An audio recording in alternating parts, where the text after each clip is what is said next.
What's up, guys? Operation Pour here. So today's going to be really quick, really simple. I have been really going off the deep end, teaching a lot of different topics and stuff for warfare, but sometimes I forget that not everybody has the baseline knowledge associated with that. So we're going to go over something really easy, even if you're just deer hunting and you're not training for if you're just deer hunting and you're not training for a full-on like Red Dawn scenario or guerrilla war scenario, whatever. This is how you sight in an optic, and this is red dots. This is magnified optics, either prism, scope. They're essentially all the same.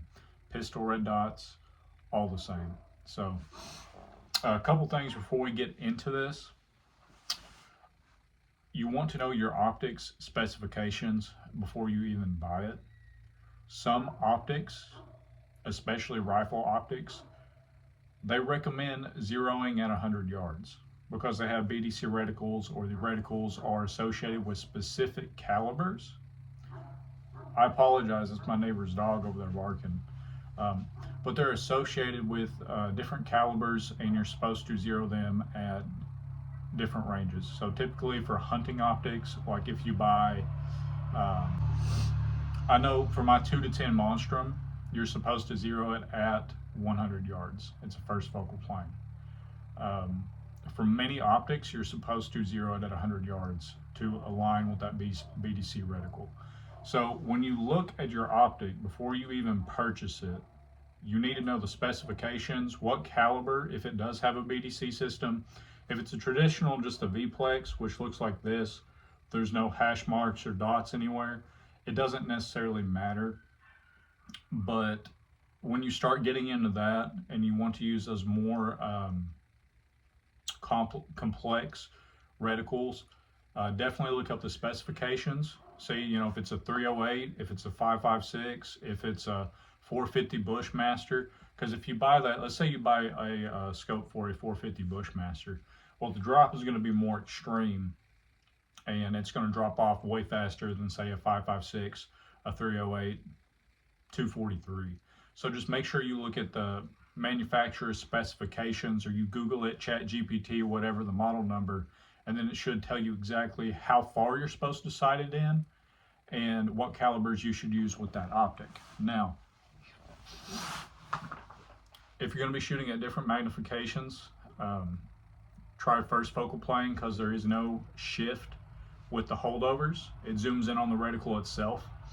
However, if you're not and you're more budget oriented, typically second focal plane optics are a lot cheaper. And you always want to zero a second focal plane optic zoomed in all the way. So let's say you have a SIG Buckmaster. I have one. It's a pretty rugged scope.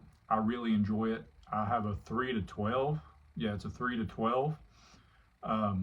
I zeroed it at 12 power, and I keep it on 12 power because if you take a target, let's say a 10-inch plate at 200 yards, and I shoot, and I just shoot right on top of it because I have a little bit of drop with a 308, when you back it off to 3, you could actually shoot under it to hit the same spot. It's really weird, but second focal plane optics, they do have a shift when they have variable magnification.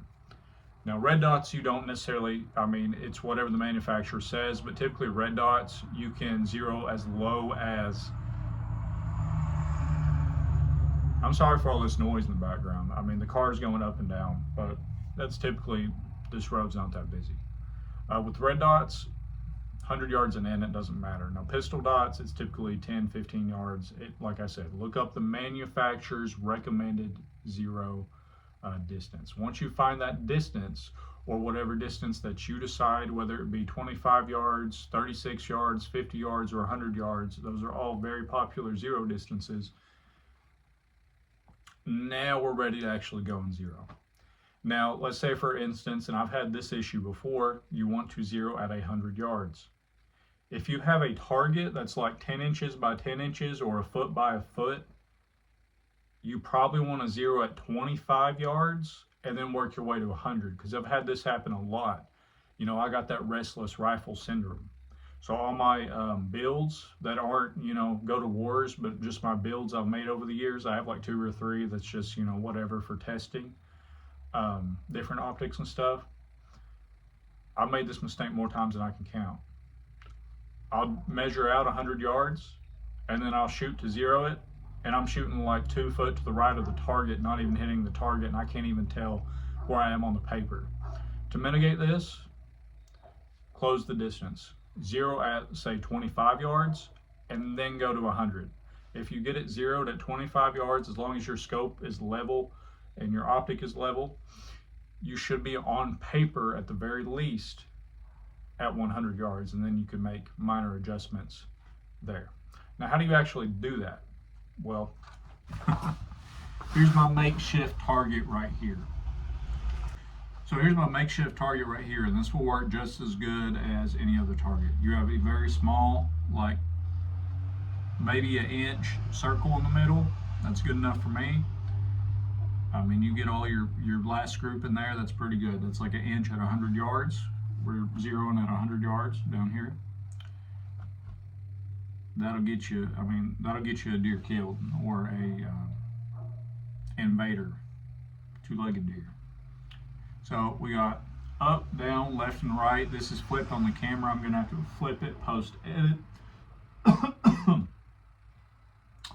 But I'm gonna walk you through this. So this, any distance, it doesn't matter, any optic. I did have one optic one time that was backwards though, and I think it was the manufacturer's fault. It was really weird, but this is so easy. So let's say you make a shot, you make a little group.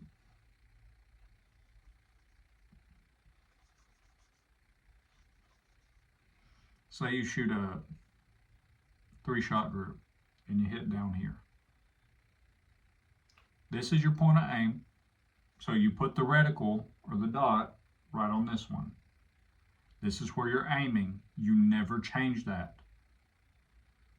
You never change that. You're aiming at this dot right here.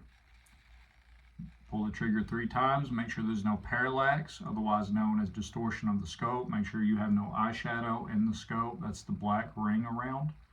Make sure you're lined up very well.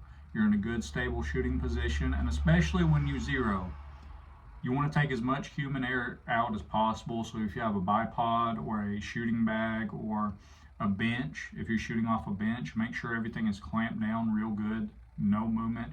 Mitigate as much movement and human air as possible. Make sure you're not jerking the trigger, stuff like that. Because what can happen is, if you're not following good rifle fundamentals, you can be chasing that zero all day. I mean, you can have shots everywhere and wonder why there's something going wrong. Another thing I've seen is loose scope mounts, both on the rail and the actual rings themselves. Make sure those are torqued down, whether you get them from factory or whatever. Put Loctite on the screws. Make sure that your scope is level and torque that hoe down. So anyways, we're making good shots. Point of aim is here, so your reticle is right on here at 100 yards. And we got a 3-shot group down here. This is real easy. Now, I used to confuse this and do it backwards, because I'm like, is the bullet supposed to go? Are you supposed to move the bullets to the point of aim? Or are you supposed to move the reticle to the bullets? Well, thankfully, rifle scope manufacturers have all done the same. You move the bullets to the reticle. Now, technically, if you're like me and you big brain it, and this is why you get confused, technically you're moving the reticle to the bullets, but when you look at the turret, you're moving the direction the bullets need to go. Now, I'm just complicating that, so just forget everything. I'm just explaining how it actually works versus what's labeled. You're actually doing the opposite of what you're labeling. What we need to do here, we need to go up and right. Because look, we're low and left. We're shooting low and left. Here's what we're aiming at. We're shooting low and left. But to zero it, to get these bullets over here, we need to go up and right. So every single reticle is different. I'm just generalizing this. At 100 yards, let's say MOA. MOA is 1 inch at 100 yards. So some reticles are half MOA, so half an inch at 100 yards. Some are a quarter. So let's say, I don't know, we'll say we're probably, from the center of this group, we're probably, I don't know, take a guess, 6 inches up, and probably about the same, probably about, we'll just do 6 and 6. 6 inches by 6 inches. So what would that be at 100 yards for 6 inches, 6 inches? That would be 12 up. Because remember, one click of the scope is half an inch at 100 yards, and then 12 right. Now when you look at your group, always look at the center, or look, let's say you have another one here, right? And then these two are flyers. I'd probably go ahead and just say this. I would go off this one right here. I'll try to zoom in on that if I can, just like that. Or let's say,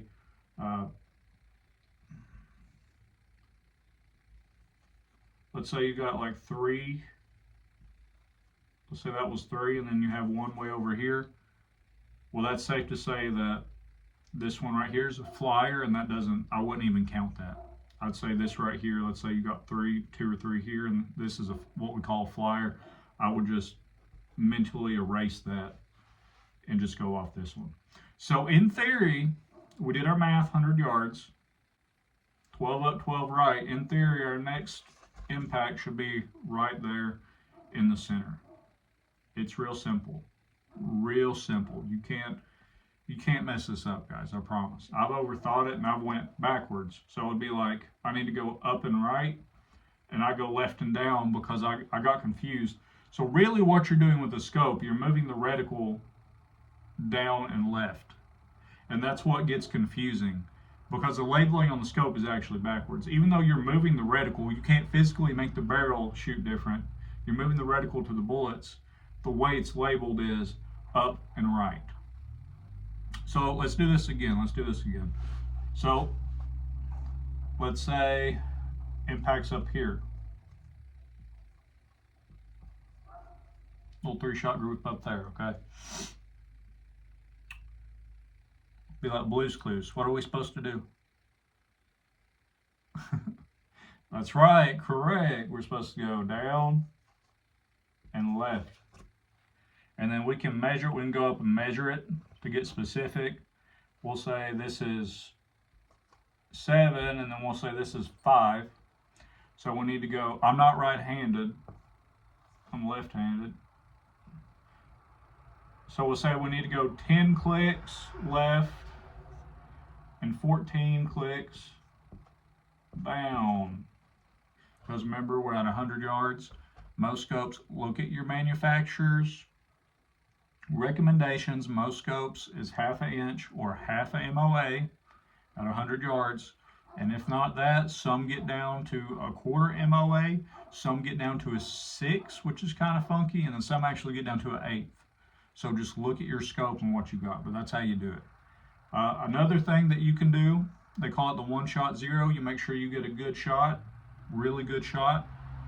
You shoot it, let's say you get down here. And then for this, you need a bench or something. You need it stable, you need it locked in. If it's locked in and the rifle didn't shift at all, in theory, you put the reticle here and you just start cranking knobs, you get it down level, and you start cranking the side knob and you get it down right there. And if, in theory, if the rifle didn't move, it should be dead on next to it. So that's how you do it. That's how you sight in a rifle. Now, this works for rifle scopes, red dots, prism optics, everything like that. I'm going to be pushing out more basic videos because a lot of people have a lot of heart, but they don't have, I'm not gonna say basic knowledge. If you've never been in the space, I mean, if you're an electrician, why do you need to know how to sight in a rifle? You know what I'm saying? Like, if you're not a hunter, why are you sighting in a rifle? You know, but like a lot of prepared citizens and people that are getting into the space, I need to start teaching more fundamentals on my end. If you want to donate to buy me a coffee, that is in my channel description, as well as Patreon.